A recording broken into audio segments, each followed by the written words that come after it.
Paul says,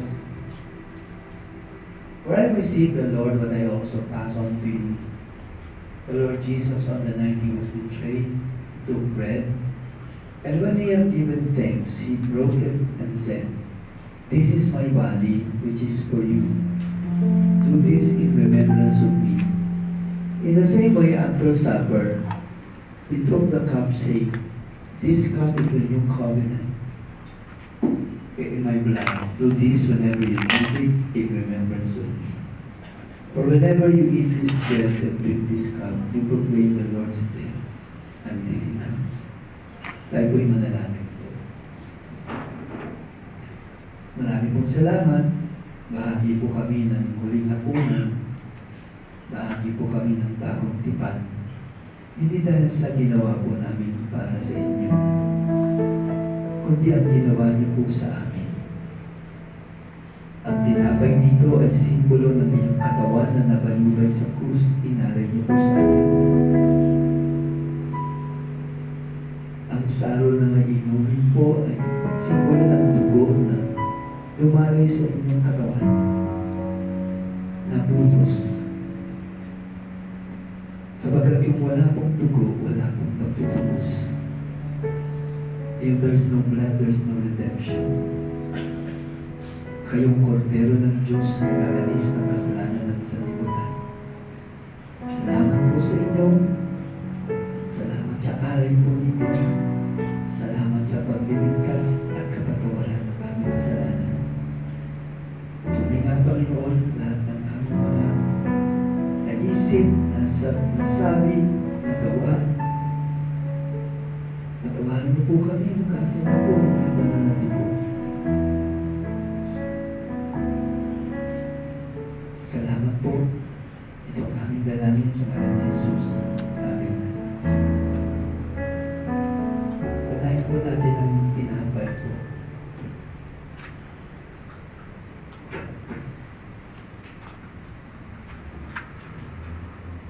Simulan po ang sara.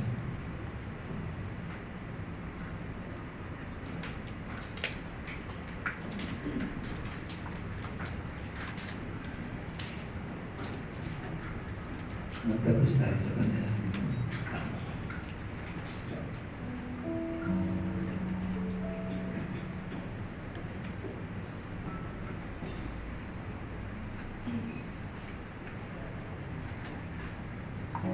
Meron na po kaming dahilan kung bakit magpatuloy na magdiwang sa ikatlong taon dahil sagot kami sa isang daigdig at patuloy na nabibigo.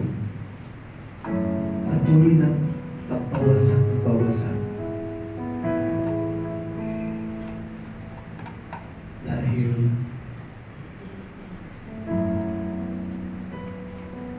walang nakapag-aayos na kondisyon ng mga tao.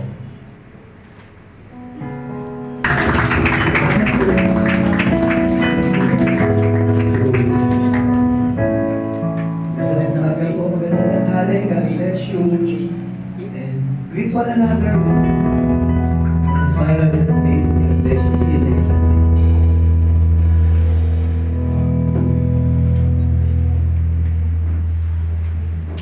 And to end our service today, tayo po ulit sumayaw at kumanta sa Biblia.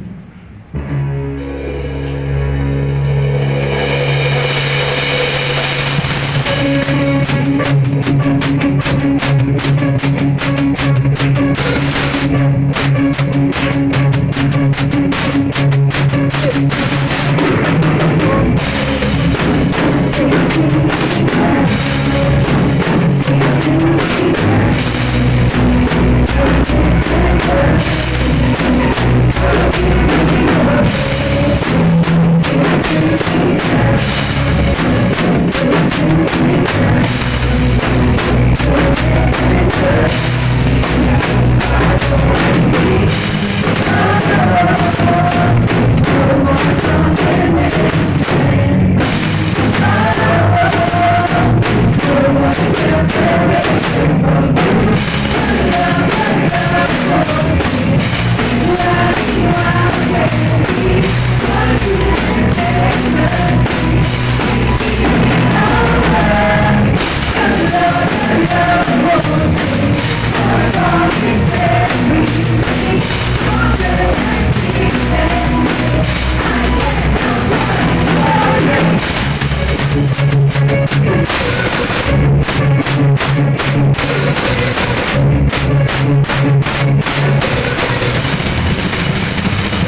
Running